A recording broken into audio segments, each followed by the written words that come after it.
ఒక వ్యక్తితో మన కర్మ సంబంధం ముగిసింది అని తెలియచేసే 5 యూనివర్సల్ సిగ్నల్స్ చెప్తాను, జాగ్రత్తగా గుర్తుపెట్టుకోండి. నెంబర్ 1, వాళ్ళు నీకు గుర్తొచ్చినా సరే నీ గుండెల్లో బరువు అనేది అనిపించదు. వాళ్ళ కోసం నేను ఇంకా బాధపడాల్సిన అవసరం లేదు అనే మైండ్ సెట్ నీకు ఆటోమేటిక్ గా బిల్డ్ అయిపోతుంది. నెంబర్ 2, అటాచ్మెంట్ తగ్గిపోతుంది, అంటే లవ్ కూడా తగ్గిపోతుంది. కానీ వాళ్ళ మీద ద్వేషం ఉండదు, కోపం ఉండదు, ఏమీ ఉండదు.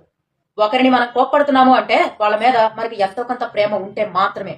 ఎప్పుడైతే వాళ్ళని కోప్పడటం, ద్వేషించడం ఆపేస్తామో వాళ్ళకి మనకి ఇంకా సంబంధం లేదనే అర్థం. నెంబర్ 3, ఇది ఎలా ఉంటుందంటే వాళ్ళతో మనకు గొడవలు కానీ, ద్వేషం కానీ, కోపం కానీ, మిస్అండర్స్టాండింగ్స్ కానీ ఇవి ఏమీ ఉండవు. అప్పుడు మనం అర్థం చేసుకోవాలి, ఇక వాళ్ళు మనతో ఉండరు, ఇక వాళ్ళతో మన అవసరం తీరిపోయింది అని. నెంబర్ 4, వై మీ, నాకే ఎందుకు ఇలా జరుగుతుంది, ఎప్పుడు నాకే ఎందుకు ఇలా అవుతుంది అని అనిపించడం ఆగిపోతుంది.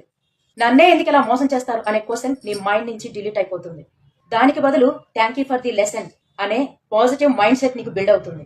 ఇంకా నెంబర్ 5, వాళ్ళు లేకపోయినా సరే నీ లైఫ్ నీకు క్లియర్ గా కనిపిస్తుంది.